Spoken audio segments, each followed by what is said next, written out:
ప్రపంచంలో ఎక్కడైనా సరే తండ్రి తన తనయులకు ఆస్తులిస్తారు. కానీ వైఎస్ రాజశేఖర్ రెడ్డి మాత్రం తన తనయుడు జగన్మోహన్ రెడ్డికి ఆశయాలిచ్చారు, ఆదర్శాలిచ్చారు. తన అడుగుజాడల్లో సాగుతూ కోట్లాది మంది ప్రజల సంక్షేమానికి కాపు కాసే బాధ్యతనిచ్చారు. తన దార్శనికతని ఆవాహన చేసుకుని రాష్ట్రాభివృద్ధికి పాటుపడే కర్తవ్యాన్నిచ్చారు. నిజానికి ఇవన్నీ కీర్తి కిరీటాలు కాదు, కష్ట నష్టాలకు, కుట్రలు కుతంత్రాలకు ఎదురువెళ్తూ సాధించాల్సిన లక్ష్యాలు. ఇచ్చినవాడు రాజశేఖరుడు, అందిపుచ్చుకున్నవాడు జగన్మోహనుడు. అందుకే తండ్రికి తగ్గ తనయుడిగా నిరూపించుకున్నాడు. తండ్రిని మించిన తనయుడిగా ప్రజలను మెప్పించాడు. నాయకత్వంలో అయినా, ప్రత్యర్థులపై సమర గర్జనలో అయినా, నమ్ముకున్న వారికి అండగా నిలవడంలో అయినా, 4 తరాలకు అభయం ఇచ్చేలా పాలన సాగించడంలో అయినా ఇద్దరూ ఇద్దరే.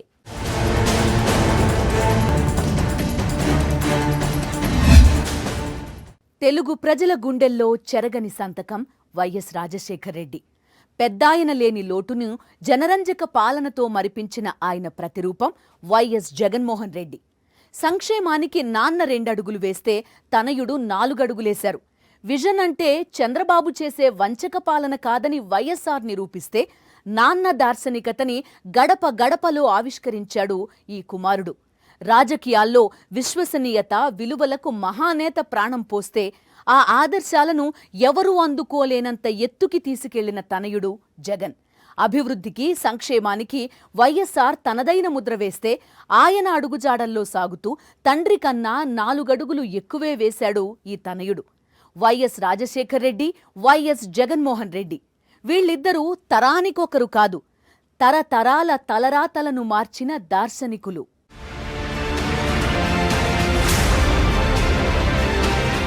విద్యాబుద్ధులు నేర్పించి ప్రేమగా పెంచి పెద్ద చేసిన నాన్న అంటే ఎవరికి ప్రేమ ఉండదు?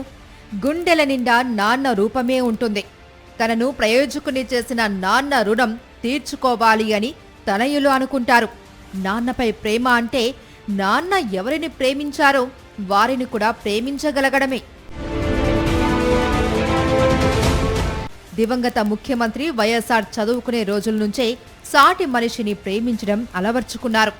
ఎవరికి కష్టం వచ్చినా సాయం అందించడాన్ని అలవాటుగా మార్చుకున్నారు. ఎదిగే కొద్దీ చుట్టూరా ఉన్న ప్రజలకు ఏదో ఒక మేలు చెయ్యాలి అన్న భావన పెంచుకున్నారు. చదివిన డాక్టర్ చదువును పేదల కోసం ఉపయోగించి రూపాయి డాక్టర్గా పాపులర్ అయ్యారు. డాక్టర్గా ఉంటే కొద్ది మందికే మేలు చేయగలం, అదే ప్రజా జీవితంలో ఉంటే ఎక్కువ మందికి మేలు చేసే అవకాశం వస్తుంది అన్న ఆశయంతో రాజకీయాల్లోకి వచ్చి జనం మనిషి అయ్యారు. ఆ జనం ఆదరాభిమానాలతో ముఖ్యమంత్రి అయ్యారు. వైఎస్ఆర్ రాజకీయంగా ఎదుగుతున్న క్రమాన్ని, ఆ క్రమంలో ఆయన ప్రజలను ప్రేమించే తీరును బాల్యం నుంచే గమనిస్తూ ఎదిగారు జగన్మోహన్ రెడ్డి. నిప్పులు చెరిగే మండు టెండలో నాన్న పాదయాత్ర చేయడం చూశారు. ఆ పాదయాత్రలోనే సమాజంలో అట్టడుగు వర్గాల బాధలను తన తండ్రి చెవియొగ్గి వినడాన్ని నిశితంగా గమనించారు. ప్రజల గోడును ఆధారం చేసుకుని ఆయన మేనిఫెస్టోను రూపొందించుకోవడాన్ని పరిశీలించారు. అందులో నుంచే పేదల చదువులు ఆగిపోకుండా పేదింటి పిల్లలు ఉన్నత చదువులు చదివి డాక్టర్లు, ఇంజనీర్లు, సాఫ్ట్వేర్ రంగ నిపుణులుగా ఎదిగేలా నాన్న తెచ్చిన ఫీజు రియంబర్స్మెంట్ పథకం జగన్ మెదడులో కొత్త ఆలోచనలు సృష్టించింది. వాటిని మనసులో దాచుకున్నారు. వైఎస్ రాజశేఖర్ రెడ్డి దుర్మరణం, మహానేత ఇక లేడు అన్న నిజాన్ని దేశం జీర్ణించుకోలేకపోయింది. ప్రతి గుండె తల్లడిల్లిపోయింది. ఆ శోకాన్ని భరించలేని వందల గుండెలు ఆగిపోయాయి. దివంగత ముఖ్యమంత్రి వైఎస్ రాజశేఖర్ రెడ్డి మరణ వార్త విని తట్టుకోలేక గుండెలు ఆగి ప్రాణాలు కోల్పోయిన కుటుంబాలకు నేనున్నాను అన్న భరోసా ఇవ్వాలి అని నిర్ణయించుకున్నారు జగన్. కాంగ్రెస్ అధిష్టానం కుట్రలు పన్నింది, అష్ట కష్టాలు పెట్టింది. ప్రజలకు ఇచ్చిన మాట కోసం అన్ని కష్టాలను జగన్ ఎదిరించి నిలిచారంటే తండ్రి వైఎస్ఆర్ అడుగు జాడల్లో నడిచి తీరాలి అన్న బలమైన సంకల్పం. ఇచ్చిన మాట కోసం కొండనైనా ఢీకొట్టే ధీరత్వంలో వైఎస్ఆరే జగన్కి ఆదర్శం. తండ్రి ఆశయాలను ముందుకు తీసుకెళ్లాలి అన్న లక్ష్యంతోనే ఆయన పేరు స్ఫురించేలా వైఎస్ఆర్ కాంగ్రెస్ పార్టీ స్థాపించారు. ఎన్నో ఆటుపోట్లు, రాజకీయ కుట్రలు ఛేదించారు. 2019 ఎన్నికల్లో ఘన విజయం సాధించి ముఖ్యమంత్రి అయ్యారు. జగన్మోహన్ రెడ్డి అనే నేను నాన్న తెచ్చిన సంక్షేమ పథకాలను అంతకన్నా ఎక్కువగా ప్రజలకు అందించేందుకు నవరత్న పథకాలకు శ్రీకారం చుట్టారు.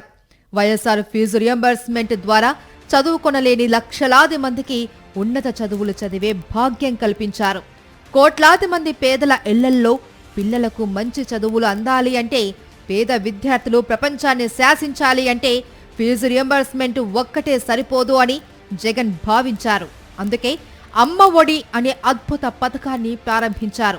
ఫీజు రియంబర్స్మెంట్ పథకంతో లక్షల మంది విద్యార్థుల తలరాతలను వైఎస్ఆర్ మార్చేశారు.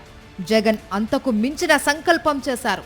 జగన్ విద్యార్థుల్లో ఓటర్లని చూడలేదు, రేపటి ఆంధ్రప్రదేశ్ భవిష్యత్తును చూశారు.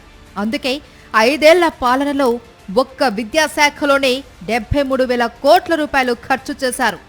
ఏపీలోని ప్రభుత్వ పాఠశాలల రూపురేఖలు మార్చేశారు. సంపన్న వర్గాలకు, కార్పొరేట్ విద్యాసంస్థలకు మాత్రమే పరిమితంగా ఉన్న ఇంగ్లీష్ మీడియాన్ని ప్రభుత్వ విద్యాసంస్థలకు తెచ్చి వారిని అంతర్జాతీయ స్థాయిలో మెరిసేలా చేశారు.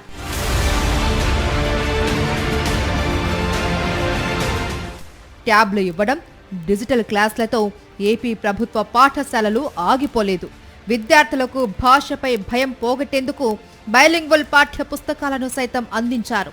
విద్యార్థులను టోఫెల్లోనూ శిక్షణ ప్రారంభించారు. విద్యారంగంలో ఈ వైభవాన్ని చూస్తే వైఎస్ఆర్ ఎంతగా మురిసిపోయేవారో, ఎంత ఆనందించేవారో. 2003లో వైఎస్ఆర్ పాదయాత్ర చేసినప్పుడు ఎక్కువ మంది ఆరోగ్య సమస్యల గురించి చెప్పుకున్నారు. జ్వరం వస్తే గోళీ కొనుక్కోవడమే గగనమయ్యే నిరుపేదలకు ఏ గుండె సంబంధ సమస్య వస్తే ఏం చెయ్యాలి? గాల్లో దీపం పెట్టి దేవుడా నీదే భారం అనే దుస్థితి. దానికి వైఎస్ఆర్ చలించిపోయారు. అప్పుడే పేదలను తలుచుకొని నేను విన్నాను, నేను ఉన్నాను అని ఓ భరోసా ఇచ్చారు. అదే 2004లో ఆయన ముఖ్యమంత్రి అయ్యాక ఆరోగ్యశ్రీ పథకంగా సాక్షాత్కరించింది. 2018లో జగన్మోహన్ రెడ్డి పాదయాత్రలోనూ ఆరోగ్యానికి సంబంధించి రకరకాల ఫిర్యాదులు, తన తండ్రి ప్రారంభించిన ఆరోగ్యశ్రీని తర్వాతి పాలకులు ఆపివేసిన వైనంపై ఆరోపణలు. అప్పుడే అనుకున్నారు ఆయన, తాను అధికారంలోకి వస్తే ఆరోగ్యశ్రీకి పూర్వ వైభవం తీసుకురావాలనుకున్నారు. ముఖ్యమంత్రి కాగానే వైద్య ఆరోగ్య రంగంలో విప్లవాత్మక మార్పులు తెచ్చారు. వచ్చి రాగానే 1000కి పైగా అంబులెన్స్లు, కొత్తగా 17 ప్రభుత్వ వైద్య కళాశాలలు, 58,000కు పైగా వైద్య రంగంలో ఉద్యోగాల భర్తీ, ఇలా వైద్య రంగాన్ని అద్భుతమైన రీతిలో బలోపేతం చేశారు.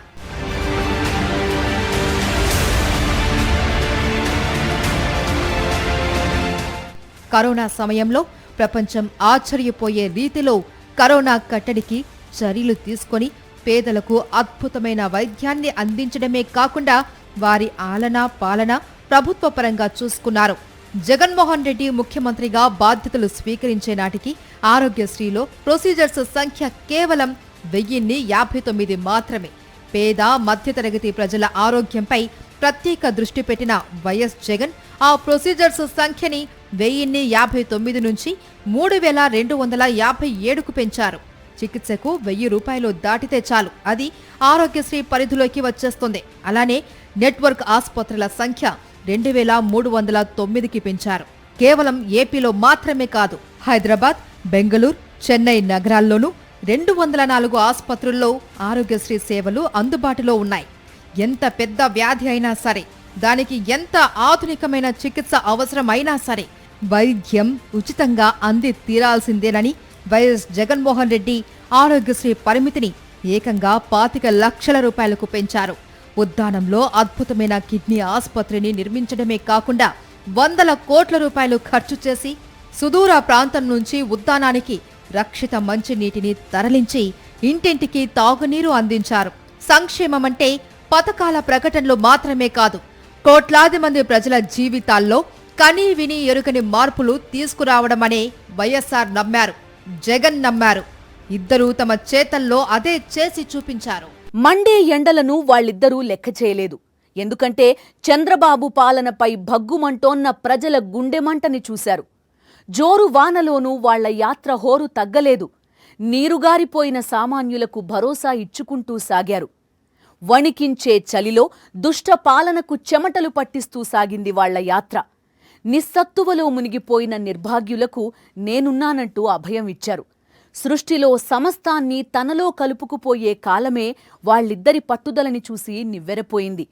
వెళ్లిపోయే ఒక్కో ఋతువు ప్రజలకు మంచి చెయ్యాలన్న వాళ్ల చిత్తశుద్ధిని ఆశీర్వదించింది. వచ్చే ఒక్కో ఋతువు వారిద్దరి సంకల్ప బలానికి సెల్యూట్ చేసింది. వైఎస్ రాజశేఖర్ రెడ్డి చేసిన పాదయాత్రకి, జగన్మోహన్ రెడ్డి పాదయాత్రకి మధ్య 15 ఏళ్ల గ్యాప్ ఉంది.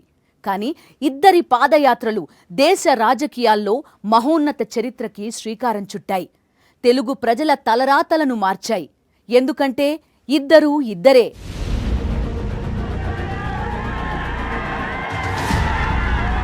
అధికారంలో ఉన్నామా, ప్రతిపక్షంలో ఉన్నామా అన్నది విషయమే కాదు, ప్రజల్లో ఉన్నామా లేదా అన్నదే పాయింట్.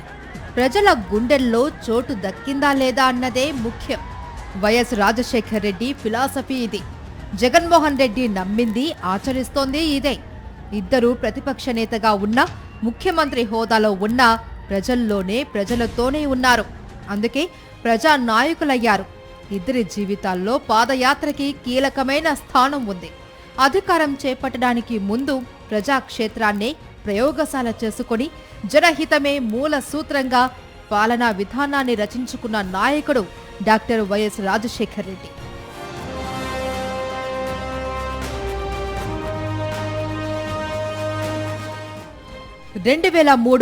ఏప్రిల్ 9వ తేదీ మండు టెండలు కాల్చేస్తున్న తరుణంలో రాష్ట్ర వ్యాప్తంగా ప్రజల సమస్యలు తెలుసుకోవడానికి ప్రజా ప్రస్థానం పేరిట పాదయాత్ర ప్రారంభించారు వైఎస్ఆర్.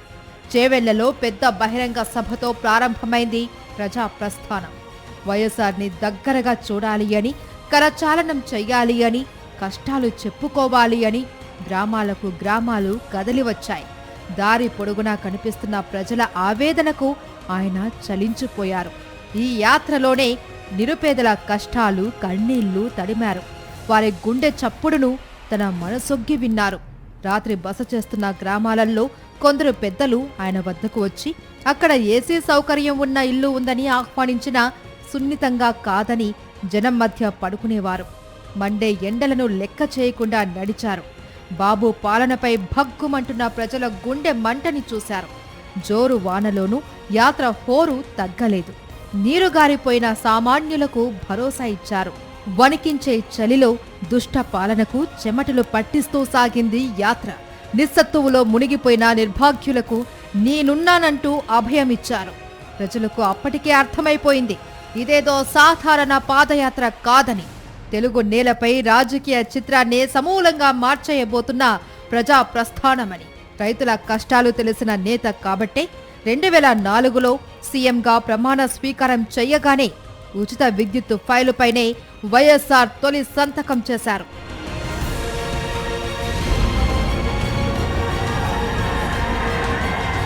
2017 నవంబర్ 6వ తేదీ దేశ రాజకీయాల్లో ఒక మహోన్నత చరిత్రకి తెరతీసిన మహోన్నత ఘట్టమది.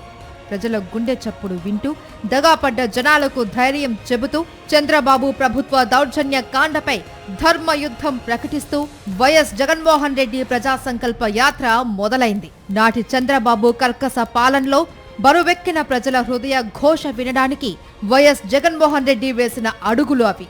అవ్వాతాతల ఆశీస్సులు, అమ్మల దీవెనలు, అన్నార్థుల ఆశీర్వాదాలతో వైఎస్ జగన్ వేసిన అడుగులు అవి. ఇప్పటి వరకు ఏ భారతీయ రాజకీయ నాయకుడు చేయనటువంటి అతి పెద్ద పాదయాత్ర 2017 నవంబర్ 6న వైఎస్ఆర్ జిల్లా ఇడుపులపాయలో మొదలైంది.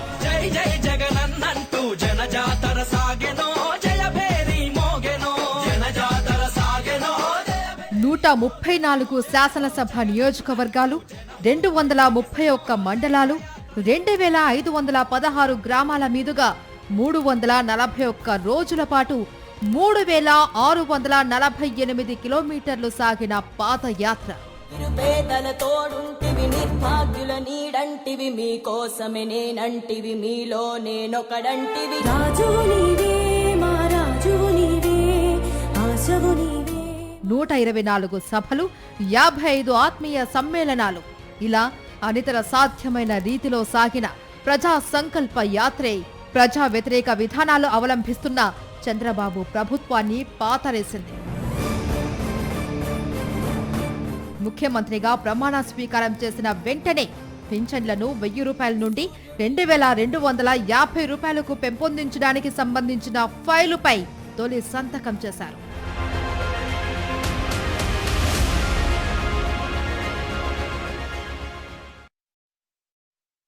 నేను విన్నాను, నేను ఉన్నాను అని అభాగ్యులకు భరోసా ఇచ్చారు వైఎస్ఆర్. ఆ భరోసాకి ఎన్నో రెట్లు ఎక్కువ భద్రతనిచ్చారు తనయుడు జగన్మోహన్ రెడ్డి. ప్రభుత్వం అమలు చేసే సంక్షేమ పథకాలు ప్రజలకు చేరుతున్నాయా లేదా అన్నది చూడాలనేవారు వైఎస్ఆర్. లంచాలకు, అవినీతికి ఆస్కారమే లేకుండా సంక్షేమ ఫలాలు నేరుగా లబ్ధిదారుల ఖాతాలోనే జమ చేస్తూ పారదర్శకతకు కొత్త నిర్వచనం ఇచ్చారు జగన్మోహన్ రెడ్డి. తండ్రి సంకల్పాన్ని తనయుడు భుజాలకెత్తుకున్నాడు. వైఎస్ఆర్ ఆశయాలను నెరవేర్చారు. నాన్న ఇవ్వని హామీలను, నాన్న చెయ్యని ఆలోచనలను అచ్చన్నాన్నలానే చేసుకుంటూ పాలనలో సరికొత్త చరిత్ర సృష్టించాడు జగన్మోహన్ రెడ్డి.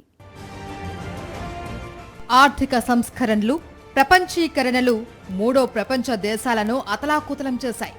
సంస్కరణలు గ్రామీణ ప్రజల జీవితాలను తల్లకిందులు చేశాయి.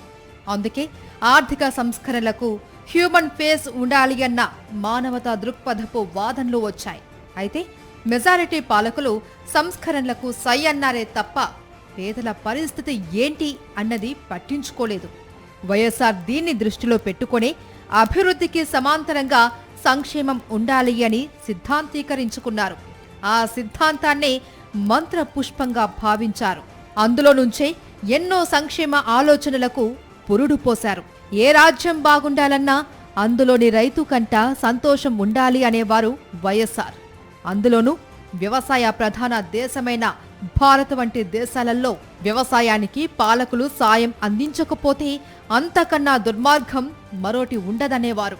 అందుకే రైతులకు ఉచిత విద్యుత్ అందించాలి అన్న బంగారం లాంటి ఆలోచన చేసి ఉమ్మడి ఏపీలోనే సరికొత్త చరిత్ర సృష్టించారు వైఎస్ఆర్. జలయజ్ఞంతో సాగునీటిని పొలం బాట పట్టించారు. ఆకుపచ్చ తివాచీలు గ్రామీణాంత చేస్తే తనయుడిగా మనం ఇంకెంత చెయ్యాలి అని ఆలోచించారు జగన్మోహన్ రెడ్డి. నవరత్నాల్లో వ్యవసాయానికి పెద్దపీట వేశారు.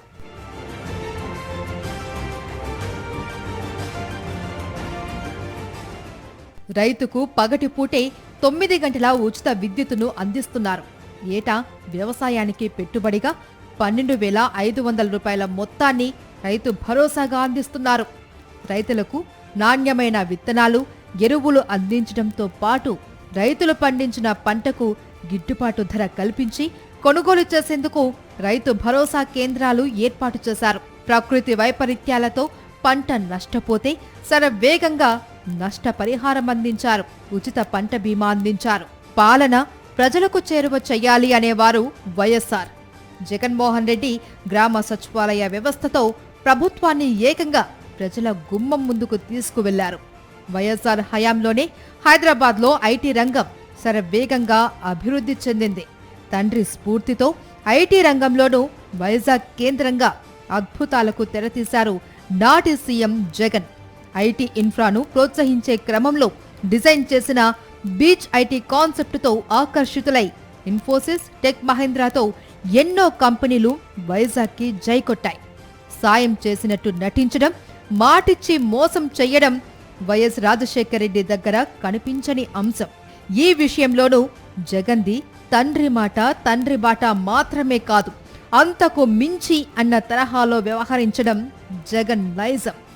అభివృద్ధిలోనూ, సంక్షేమంలోనూ, రాజకీయ విలువల్లోనూ, సంక్షోభాలను అధిగమించడంలోనూ మిన్ను విరిగి మీద పడ్డా ఇచ్చిన మాటకు కట్టుబడి ఉండే నైజంలోనూ పదవుల కన్నా ప్రజల సంక్షేమమే ముఖ్యమనుకునే మానవతావాదంలో ఎందులో అయినా ఇద్దరే.